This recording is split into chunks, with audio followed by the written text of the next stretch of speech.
नमस्कार, मैं हूं सौरभ शर्मा। 5 राज्यों में चुनाव से पहले वैक्सीन पर सियासत हाय है। देश में रिकॉर्ड वैक्सीनेशन के बाद प्रधानमंत्री मोदी ने वैक्सीन को लेकर 3 बड़े फैसले किए। नए साल से बच्चों का वैक्सीनेशन शुरू होगा। हेल्थ वर्कर्स और बुजुर्गों को बूस्टर डोज लगेंगे। लेकिन प्रधानमंत्री मोदी के इस फैसले पर विरोधी दलों के बीच आज दिन भर इसका क्रेडिट लेने का कंपटीशन चलता रहा। विपक्ष की हर पार्टी ने बच्चों की वैक्सीनेशन और बूस्टर डोज पर प्रधानमंत्री नरेंद्र मोदी के फैसले का श्रेय लेने की कोशिश की। कांग्रेस, शिवसेना, टीएमसी, आम आदमी पार्टी या ओवैसी, सबने एक बात कही कि मोदी ने जो फैसला लिया है उनके कहने पर लिया है। प्रिकॉशन की दृष्टि से सरकार ने निर्णय लिया है कि हेल्थ केयर और फ्रंटलाइन वर्कर्स को वैक्सीन की प्रिकॉशन डोज भी प्रारंभ की जाए। कोरोना महामारी के खिलाफ जंग में प्रधानमंत्री नरेंद्र मोदी के सबसे नए ऐलान पर क्रेडिट लेने की होड़ मच गई है। प्रधानमंत्री मोदी ने कल रात कोरोना के टीके को लेकर 3 बड़ी बातें कही। पहली बात, 3 जनवरी से 15 से 18 साल की उम्र के बच्चों को वैक्सीन लगनी शुरू हो जाएगी। दूसरी बात, 10 जनवरी से कोरोना के इलाज में लगे हेल्थ केयर और फ्रंटलाइन वर्कर्स को भी वैक्सीन की बूस्टर डोज लगेगी। और तीसरी बात, 60 साल से ज्यादा उम्र के कोमॉर्बिडिटी वाले नागरिकों को बूस्टर डोज लगाए जा सकेंगे। 15 साल से 18 साल की आयु के बीच के जो बच्चे हैं, अब उनके लिए देश में वैक्सीनेशन प्रारंभ होगा। 3 जनवरी को सोमवार के दिन से इसकी शुरुआत की जाएगी। ये फैसला स्कूल कॉलेजों में जा रहे हमारे बच्चों की और उनके माता पिता की चिंता भी कम करेगा। प्रधानमंत्री मोदी के इस घोषणा से देश भर के करोड़ों पेरेंट्स को बड़ी राहत मिली है।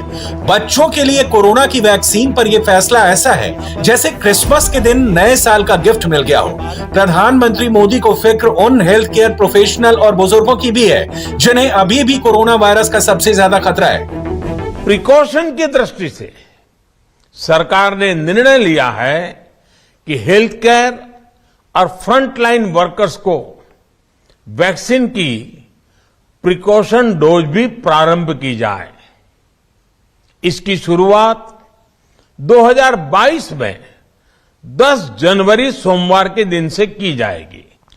60 वर्ष से ऊपर की आयु के कोमॉर्बिडिटी वाले नागरिकों को उनके डॉक्टर की सलाह पर वैक्सीन की प्रिकॉशन डोज का विकल्प उनके लिए उपलब्ध होगा। ये भी 10 जनवरी से प्रारंभ होगा।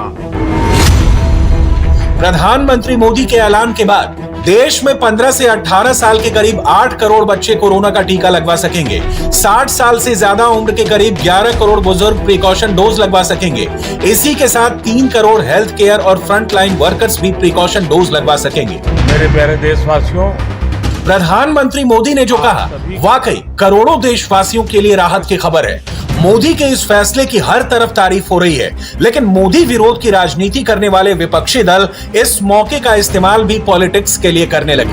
विपक्षी दलों के नेताओं ने मोदी की बातों को एक नया एंगल देने की कोशिश शुरू कर दी। विपक्षी नेता तुरंत ट्विटर पर एक्टिव हुए और इनकी टाइमलाइन पर एक के बाद एक ट्वीट्स आने लगे। प्रधानमंत्री ने ये बातें रात के वक्त देश के नाम संदेश में कही। सुबह होते ही विपक्षी दलों के नेताओं के बीच क्रेडिट वॉर शुरू हो गया। विपक्ष के नेता प्रधानमंत्री मोदी के फैसले का क्रेडिट लेने लगे। सुबह 9 बजे कांग्रेस नेता राहुल गांधी ने एक ट्वीट किया। ट्वीट में राहुल ने प्रधानमंत्री के फैसले का श्रेय लेने की कोशिश की। राहुल ने ट्वीट में जो लिखा उसे ध्यान से देखिए। केंद्र सरकार ने बूस्टर डोज का मेरा सुझाव मान लिया है। ये एक सही कदम है। देश में जन जन तक वैक्सीन और बूस्टर की सुरक्षा पहुंचानी होगी। राहुल गांधी ने वैक्सीनेशन पर प्रधानमंत्री मोदी के फैसले का क्रेडिट खुद को दिया, तो कांग्रेस के कई नेता खुलकर सामने आ गए। राजस्थान के मुख्यमंत्री अशोक गहलोत ने 2 ट्वीट किए। गहलोत ने पहले ट्वीट में लिखा, विशेषज्ञों की राय के अनुसार हमने कई दफा पत्र लिखकर प्रधानमंत्री जी से कोविड वैक्सीन की बूस्टर डोज एवं बच्चों के लिए वैक्सीन के संबंध में दिशा निर्देश जारी करने की मांग की। इसके बाद गहलोत ने दूसरे ट्वीट में यह जताने की कोशिश की जैसे प्रधानमंत्री के फैसले के पीछे वही हैं। एक एक शब्द को गौर से पढ़िए। गहलोत ने लिखा क्या है? मुझे प्रसन्नता है कि आज हमारी मांग को स्वीकार कर प्रधानमंत्री जी ने बूस्टर डोज एवं 15 साल से 18 साल तक के बच्चों के वैक्सीनेशन की घोषणा की है। वैक्सीन एवं कोविड प्रोटोकॉल ही कोविड से लड़ने का तरीका है।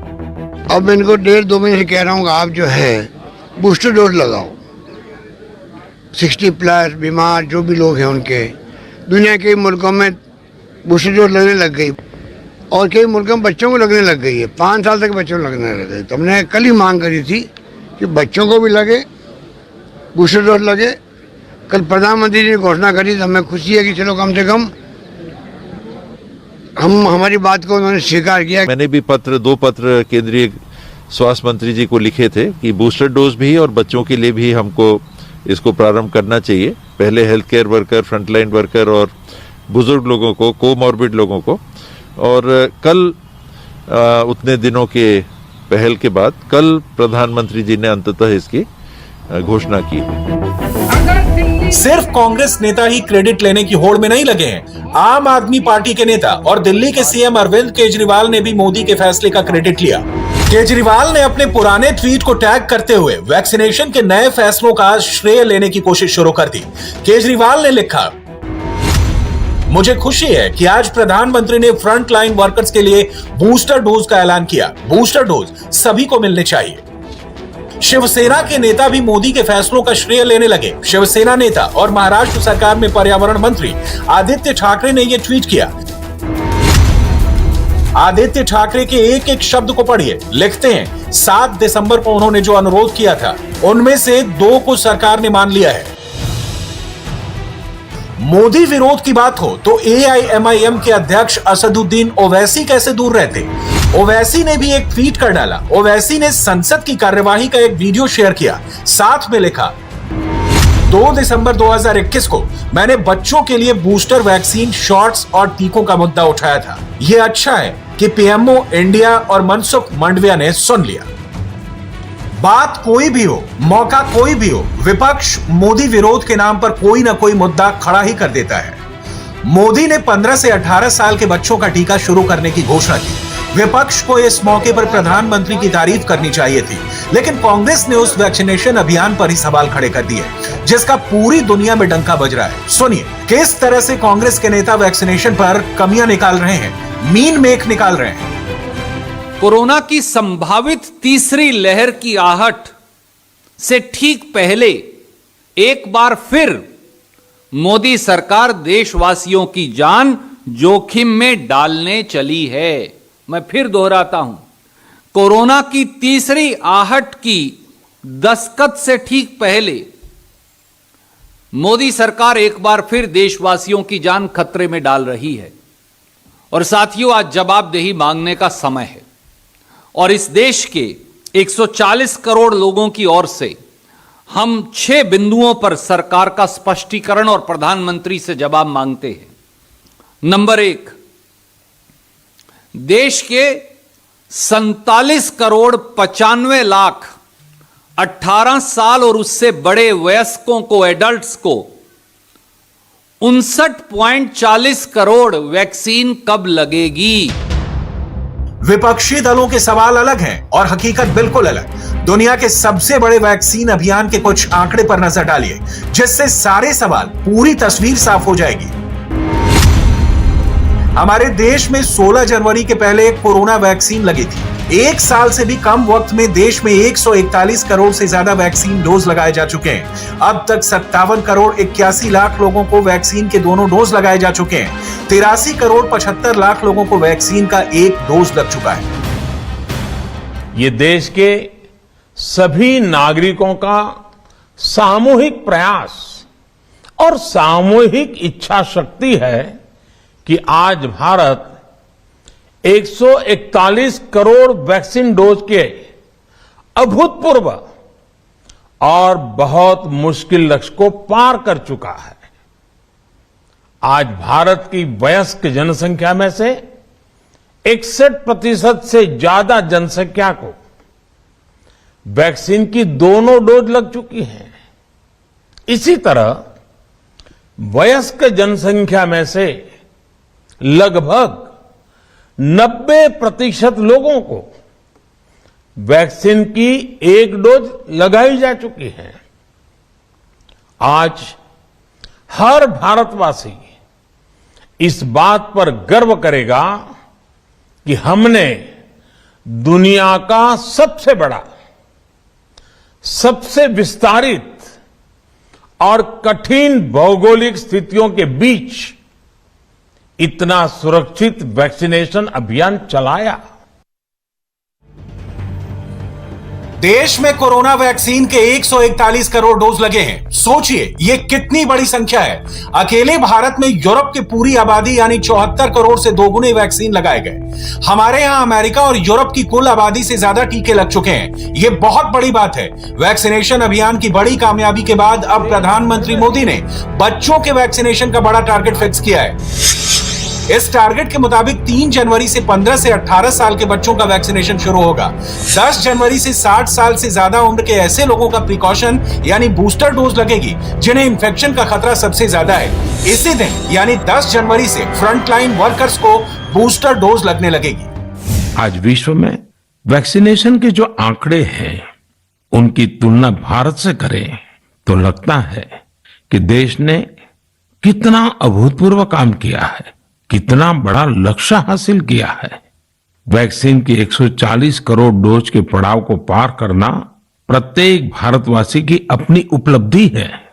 ये प्रत्येक भारतीय का व्यवस्था पर भरोसा दिखाता है, विज्ञान पर भरोसा दिखाता है, वैज्ञानिकों पर भरोसा दिखाता है और समाज के प्रति अपने दायित्वों को निभा रहे हम भारतीयों की इच्छा शक्ति का प्रमाण भी है। भारत की 3 बड़ी दवा कंपनियां बच्चों की वैक्सीन बना रही हैं। इनमें Bharat Biotech, Serum Institute of India और जायडस कैडिला शामिल हैं। कल ही drug controller general of India ने भारत बायोटेक द्वारा तैयार बच्चों की वैक्सीन को इमरजेंसी यूज की मंजूरी दी है। DCGI से मंजूरी मिलने के बाद भारत बायोटेक की वैक्सीन 12 से 18 साल तक के बच्चों को लगाई जा सकेगी। फिलहाल सरकार ने वैक्सीनेशन के लिए 15 से 18 साल की उम्र फिक्स की है। बच्चों के लिए वैक्सीन बनाने का काम एक दिन में नहीं हुआ है, इसमें लंबा वक्त लगा है। एक्सपर्ट कमेटी की तीसरी लहर की चेतावनी के बाद 12 मई को बच्चों पर कोवैक्सीन के ट्रायल की सिफारिश की थी। इसे मानते हुए DCGI ने ट्रायल की मंजूरी दे दी थी, जिसके बाद भारत बायोटेक ने जून में बच्चों पर कोवैक्सीन का ट्रायल शुरू कर दिया था। इसी के बाद जायडस कैडिला की नीडल फ्री वैक्सीन जैको-डी के प्रोडक्शन का काम भी शुरू हो गया था। आज देश के दूर सुदूर गांवों में जब 100% वैक्सीनेशन की खबरें आती हैं तो मन को संतोष होता है।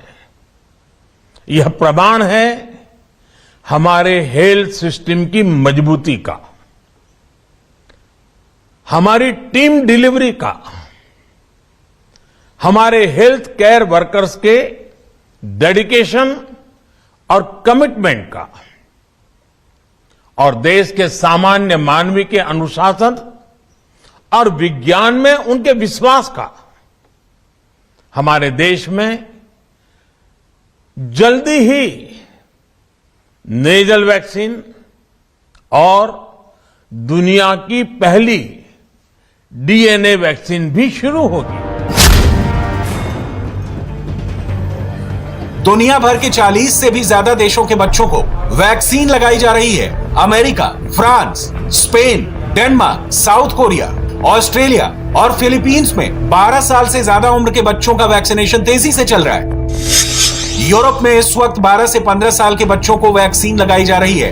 यूरोपियन मेडिसिन एजेंसी ने 12 से 15 साल की उम्र के बच्चों को फाइजर की वैक्सीन लगाने की मंजूरी दे रखी है। डेनमार्क में 12 से 15 साल की उम्र के ज्यादातर बच्चों का वैक्सीनेशन हो चुका है। स्पेन में 12 से 19 साल तक के बच्चों का वैक्सीनेशन भी तेजी से चल रहा है। डेनमार्क और स्पेन में इस उम्र के बच्चों को कम से कम 1 डोज लगाया जा चुका है। फ्रांस में 12 से 17 साल की उम्र के 52% बच्चों को वैक्सीन के दोनों डोज लगाए जा चुके हैं। अमेरिका में 12 से 17 साल की उम्र के ज्यादातर बच्चों को कोरोना वैक्सीन की 1 या दोनों डोज लग चुकी है।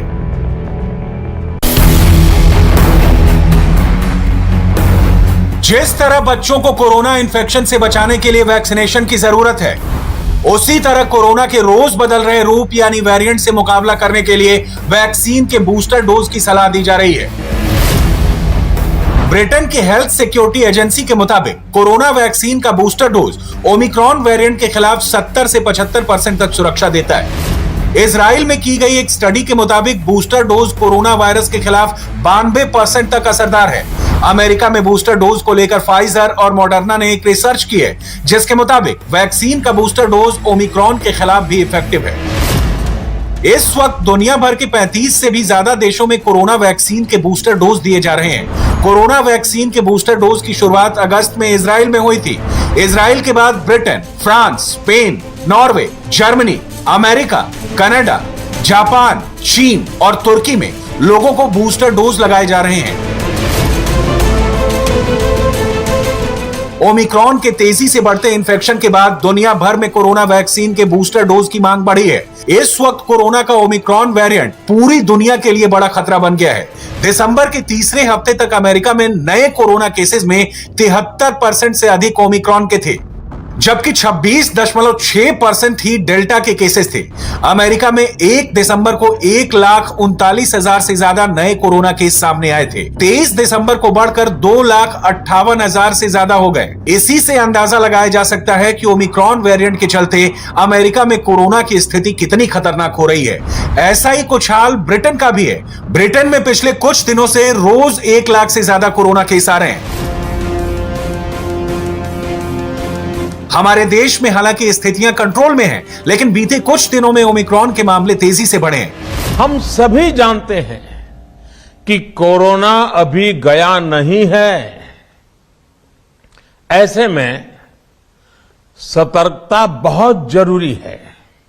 आप सभी 2022 के स्वागत की तैयारी में जुटे हैं, लेकिन उत्साह और उमंग के साथ ही ये समय सचेत रहने का भी है। आज दुनिया के कई देशों में कोरोना के नए वेरिएंट ओमिक्रॉन की वजह से संक्रमण बढ़ रहा है। भारत में भी कई लोगों के ओमिक्रॉन से संक्रमित होने का पता चला है। मैं आप सभी से आग्रह करूंगा कि पैनिक न करें। हां, सावधान रहें, सतर्क रहें। देश में ओमिक्रॉन के मामले 400 के पार पहुंच गए हैं। अब तक 17 राज्यों और 1 केंद्र शासित प्रदेश में ओमिक्रॉन के 422 मामलों का पता चला है। इनमें ओमिक्रॉन के सबसे ज्यादा मामले महाराष्ट्र में हैं। यहां ओमिक्रॉन के 108 केस सामने आए हैं। इसके बाद दिल्ली में 79 केस पता चले हैं। गुजरात में 43 लोगों के ओमिक्रॉन पॉजिटिव होने का पता चला है। केरल में ओमिक्रॉन वायरस से इन्फेक्टेड लोगों की संख्या 38, तमिलनाडु में 34 और कर्नाटक में 31 है। पहली और दूसरी लहर का देश ने डट कर मुकाबला किया। नए वेरिएंट ओमिक्रॉन की वजह से पैदा होने वाली तीसरी लहर की आशंका के बीच सरकार अलर्ट है। सरकार ने पूरी तैयारी कर रखी है। हॉस्पिटल्स को तीसरी लहर के खतरे के लिए तैयार किया गया है। अगर तीसरी लहर आई तो बड़ी संख्या में आइसोलेशन बेड्स की जरूरत होगी। ऑक्सीजन सपोर्टेड बेड्स चाहिए होंगे। प्रधानमंत्री मोदी की इन सब पर नजर है, इसलिए खतरा सामने आने से पहले ही तैयारी कर ली गई है। आज देश के पास 18 लाख आइसोलेशन बेड्स हैं, 5 लाख ऑक्सीजन सपोर्टेड बेड्स हैं, 1,40,000 आईसीयू बेड्स हैं। आईसीयू और नॉन आईसीयू बेड्स को मिला दें तो 90,000 बेड्स विशेष तौर पर बच्चों के लिए भी हैं। आज देश में 3,000 से ज्यादा पीएसए ऑक्सीजन प्लांट्स काम कर रहे हैं। 4 लाख ऑक्सीजन सिलेंडर्स देश भर में दिए गए हैं। राज्यों को जरूरी दवाओं की बफर डोज तैयार करने में सहायता की जा रही है। उन्हें पर्याप्त टेस्टिंग किट्स भी मुहैया कराई जा रही है। सरकार ने तैयारी की है, लेकिन ओमिक्रॉन से निपटने के लिए हमें निजी तौर पर सावधान रहने की जरूरत है। वर्ल्ड हेल्थ ऑर्गेनाइजेशन यानी WHO इसे लेकर बार बार एडवाइजरी जारी कर रहा है। WHO का कहना है कि ओमिक्रॉन को हल्के में लेना खतरनाक हो सकता है। इस बात को सरकार समझ रही है। यही वजह है कि ओमिक्रॉन के खतरे को देखते हुए उत्तर प्रदेश, गुजरात, हरियाणा, महाराष्ट्र, तमिलनाडु और कर्नाटक में रात का कर्फ्यू लगाया गया है। यूपी में रात 11 बजे से सुबह 5 बजे तक कर्फ्यू लगाया गया है। कर्नाटक में रात 10 बजे से सुबह 5 बजे तक रात का कर्फ्यू लगाया गया है। महाराष्ट्र में रात 9 बजे से सुबह 6 बजे तक कर्फ्यू लगाया गया है। कई तरह की सेवाओं पर शर्त लगाई गई है। हरियाणा में रात 11 बजे से सुबह 5 बजे तक नाइट कर्फ्यू लागू है। लेकिन इस कर्फ्यू के बीच एक नागरिक के तौर पर हमें अपनी जिम्मेदारी समझनी जरूरी है। मास्क पहनना, सोशल डिस्टेंसिंग और साफ सफाई का ख्याल रखना जरूरी है, क्योंकि एक्सपर्ट बार बार चेतावनी दे रहे हैं। जनवरी और फरवरी में ओमिक्रॉन अपना असर दिखा सकता है, इसलिए जनवरी और फरवरी में सावधान रहें तो बड़ा खतरा टल भी सकता है। इंडिया टीवी हर वक्त हर जगह डाउनलोड करने के लिए सर्च करें India TV news Google play store या ऐप स्टोर पर।